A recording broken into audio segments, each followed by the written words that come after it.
नमस्कार दोस्तों। आज की कहानी है पंछी बोला चार पहर। पुराने समय की बात है। एक राजा था। वह बड़ा समझदार था और हर नई बात को जानने को इच्छुक रहता था। उसके महल के आंगन में एक बकौली का पेड़ था। रात को रोज नियम से एक पक्षी उस पेड़ पर आकर बैठता और रात के चारों पहरों के लिए अलग अलग चार तरह की बातें कहा करता। पहले पहर में कहता, किस मुख दूध पिलाऊं, किस मुख दूध पिलाऊं। दूसरे पहर लगते बोलता, ऐसा कहूँ न दीख, ऐसा कहूँ न दीख। जब तीसरा पहर आता तो कहने लगता, अब हम करबू का, अब हम करबू का। जब चौथा पहर शुरू होता तो वह कहता, सब बामन मर जाए, सब बामन मर जाए। और राजा रोज रात को जागकर पक्षी के मुख से चारों पहर की चार अलग अलग बातें सुनता। सोचता पक्षी क्या कहता, पर उसकी समझ में कुछ न आता। राजा की चिंता बढ़ती गई। जब वह उसका अर्थ निकालने में असफल रहा तो हार कर उसने अपने पुरोहित को बुलाया, उसे सब हाल सुनाया और उससे पक्षी के प्रश्नों का उत्तर पूछा। पुरोहित भी एक साथ उत्तर नहीं दे सका। उसने कुछ समय की मोहलत मांगी और चिंतित होकर घर चला आया। उसके सिर में राजा की पूछी गई चारों बातें बराबर चक्कर काटती रहीं। वह बहुतेरा सोचता पर उसे कोई जवाब न सूझता।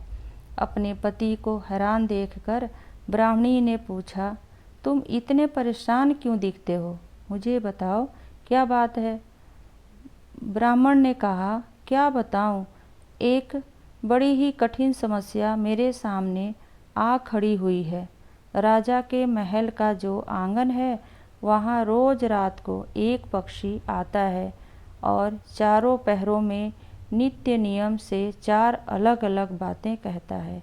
राजा पक्षी की उन बातों का मतलब नहीं समझा तो उसने मुझसे उनका मतलब पूछा, पर पक्षी की पहेलियाँ मेरी समझ में भी नहीं आती। राजा को जाकर क्या जवाब दूँ? बस इसी उधेड़-बुन में हूँ। ब्राह्मणी बोली, पक्षी कहता क्या है, जरा मुझे भी सुनाओ।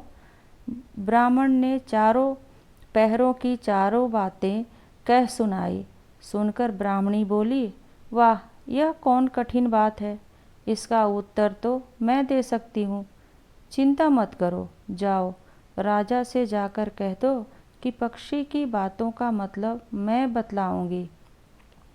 ब्राह्मण राजा के महल में गया और बोला, महाराज, आप जो पक्षी के प्रश्नों के उत्तर जानना चाहते हैं उनको मेरी स्त्री बता सकती है।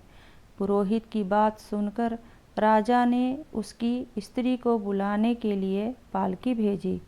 ब्राह्मणी आ गई।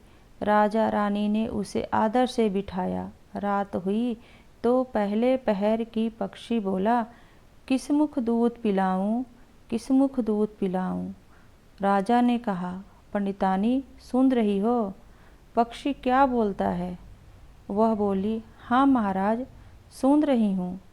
वह अधकट बात कहता है। राजा ने पूछा, अधकट बात कैसी? पंडितानी ने उत्तर दिया, राजन सुनो, पूरी बात इस प्रकार है। लंका में रावण भयो 20 भुजा 10 शीश। माताओं की जा कहे, किस मुख दूध पिलाऊं, किस मुख दूध पिलाऊं। लंका में रावण ने जन्म लिया। उसकी 20 भुजाएं हैं और 10 शीश हैं। उसकी माता कहती है कि उसे उसके कौन से मुख से दूध पिलाऊं। राजा बोला, बहुत ठीक, बहुत ठीक, तुमने सही अर्थ लगा लिया। दूसरा पहर हुआ तो पक्षी कहने लगा, ऐसा कहीं न दुख, ऐसे कहूँ न दीख। राजा बोला, पंडितानी इसका क्या अर्थ है? पंडितानी ने समझाया, महाराज सुनो, पक्षी बोलता है, घर जंब नौ दीप, बिना चिंता को आदमी ऐसो कहूँ न दीख, ऐसो कहूँ न दीख। चारों दिशा सारी पृथ्वी 9 खंड सभी छान डालो, पर बिना चिंता का आदमी नहीं मिलेगा। मनुष्य को कोई न कोई चिंता हर समय लगी ही रहती है। कहिए महाराज, सच है या नहीं? राजा बोला, तुम ठीक कहती हो। तीसरा पहर लगा तो पक्षी ने रोज की तरह अपनी बात को दोहराया, अब हम करबू का, अब हम करबू का। ब्राह्मणी राजा से बोली, महाराज, इसका मर्म भी मैं आपको बतला देती हूँ। सुनिए। 5 वर्ष की कन्या साठे दई ब्याह, बैठी करम बिसूरती, अब हम करबू का, अब हम करबू का। 5 वर्ष की कन्या को 60 वर्ष के बूढ़े के गले बांध दो तो बेचारी अपना करम पीट कर यही कहेगी कि अब हम करबू का, अब हम करबू का। सही है ना महाराज? राजा बोला, पंडितानी, तुम्हारी यह बात भी सही लगी। चौथा पहर हुआ तो पक्षी ने चोंच खोली, सब बामन मर जाए, सब बामन मर जाए। तभी राजा ने ब्राह्मणी से कहा, सुनो पंडितानी, पक्षी जो कुछ कह रहा है क्या वह उचित है? ब्राह्मणी मुस्काई और कहने लगी, महाराज, मैंने पहले ही कहा है कि पक्षी अधकट बात कहता है। वह तो ऐसे सब ब्राह्मणों को मरने की बात कहता है। विश्व संगत जो करे, सुरा मांस जो खाए, बिना सपरे भोजन करे, वे सब बामन मर जाए, वे सब बामन मर जाए। जो ब्राह्मणी वेश्या की संगति करते हैं, सूरा और मांस का सेवन करते हैं और बिना स्नान किए भोजन करते हैं, ऐसे सब ब्राह्मणों का मर जाना ही उचित है। जब बोलिए, पक्षी का कहना ठीक है या नहीं?